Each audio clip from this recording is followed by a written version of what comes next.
I was going to ask as well, Chris. Yes. We have been interested in Dune Prophecy, right? And it's an upcoming TV show based in the Dune universe. You've seen it, or at least some of it. I'd be curious to know. Yeah, first 4 episodes. What's your take on it? It's not great.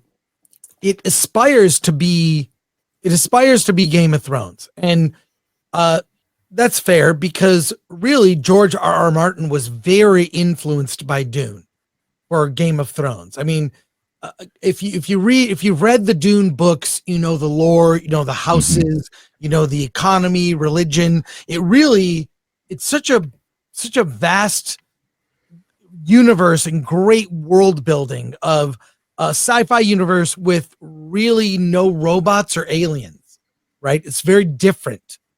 And George R.R. Martin took a lot of influence from Frank Herbert's original book and, the first 6 at least, whatnot. I don't mean that, actually. But this series it's another story focused on witches. It's the Bene Gesserit, and it is, while it aspires to be, Game of Thrones, right? The next Game of Thrones in outer space, it falls so short. In every way is weak from, look, the one thing is it looks pretty. Every set piece of having a meeting is preceded by a spaceship landing at a vast port or really futuristic looking buildings. Like, it looks pretty. It's fine. But it's, wow, is it colossally dull? I can't believe I suffered through the first 4 episodes. It is consistent in that the look of it is consistent with the Denis Villeneuve films and the upcoming, Dune Part 1, Part 2. Yeah. Coming up Part 3. It looks quality-wise as good. The actors are fine. The script is utter shit. And it is dull. It's even the first episode, spoilers here. The first episode of Game of Thrones begins with a tragic event with a young child. Same thing happens in the first episode of this series. And the other 3 don't get better. I thought the thing that was the worst in the show was the fighting. They have like the Bene Gesserit witches fighting each other or learning combat. It's embarrassing. It looks like a fan film.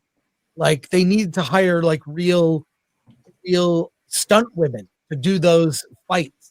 And it looks god awful and sad. So I talked to Gary. We were talking about it. He saw the first episode. He says, I'm out. Don't need to see it. I don't think we'll be talking about it. It's sad because it's on the heels of the conclusion of The Penguin. Probably the best TV show this year. Best TV show. 8 episodes. Home run.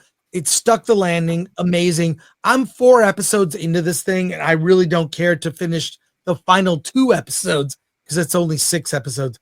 It's a pass from me, but and I like Dune. By the way, read the first 4 books. To me are perfect, and I'm a Dune fanatic, and it didn't grab me.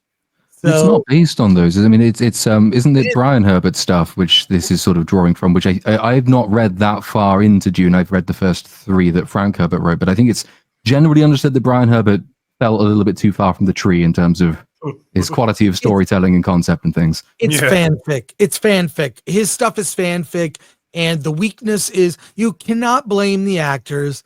The production design they spent a lot. But so is it right that it's set like 10,000 years before the events of Dune 1? Is that right? Yeah. So 10,000 years before the birth of Paul Atreides. Right. And it begins with the first 5 minutes begins with what is the better story, which is the Butlerian Jihad. I was going to ask about that. That's right in that time frame, isn't it? Yeah, when they outlaw AI, essentially. Yeah, AI machines. There's still machines, but thinking machines were outlawed, and it's about AI, and they portray it like a Terminator battle scene, which is embarrassing. I never saw it like that. So I think it's just a lack of imagination. So excuse me, it's 100 years after the end of the Butlerian Jihad, approximately. I'm trying to get the timeline. Anyways, Yeah. that's a better story because that's in the zeitgeist. That's happening now. That's AI will profoundly affect many industries, right? Yeah. It is. So that is a more compelling story to tell that because it really is in the zeitgeist today. And they passed over that to tell another story of witches. It's probably the least offensive. It's not Acolyte bad. It's just boring. I mean, if you had to break down the story, like for the high level view, what would you say this show is about? It's about trying to manipulate the emperor and just manipulate the bloodlines. I don't know. It's such a mess. This is my like concern about a show focusing on the Bene Gesserit. Like these are characters, and this is an organization that I think functions best when they're working from the shadows, like manipulating things from behind the scenes, and they're like secondary to the main storyline. They're having an influence on things for sure, but there's other events going on that are kind of more important than them as people. Right. So basing a show around them specifically just feels a bit counterproductive or counterintuitive because I don't necessarily want to know them as people. I don't want to know their motives because they should be a shadowy, mysterious presence within the story.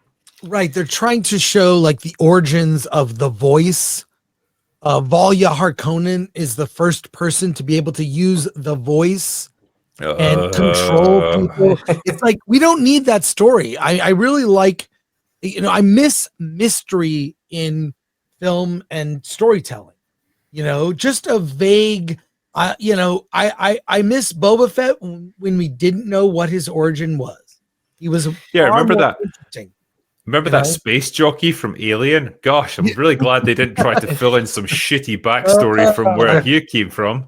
Like every mystery revealed is disappointing, and yes. I like look, even the first Star Wars, the Emperor is wiped away, the Senate, like there's an Imperial Senate, like it spurs the imagination, and there's a profound lack of. I mean, then they did it because they didn't have money. Right. So they use dialogue to explain things. Now they can show everything, and turns out it's boring.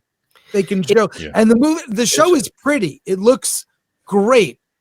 And they spent a lot. Clearly, it's really the story that is so weak.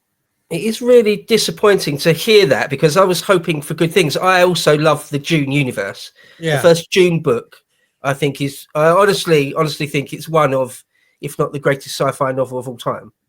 And I really like the Villeneuve films as well. So it's really disappointing to hear that they're very, very dry. Because I'd hoped for more, really. I think as well. Prepare for disappointment. So. I do wonder about this idea of having spin-offs from the Dune universe because Echo Chamberlain, I think, made a really good video about this recently, talking about the cultural impact of movies that we watch today. And one of the ones that he cited was Dune 1 and 2, where he said, it was a good couple of movies. We respected the artistry involved, we respected the technical accomplishments of them, but we never really talked about them afterwards. They never really made any impact culturally. We were never super pumped up about talking about the Dune universe. It was more, these were two movies that kind of came and went, and we thought they were kind of cool at the time, and that was it. That's all they were.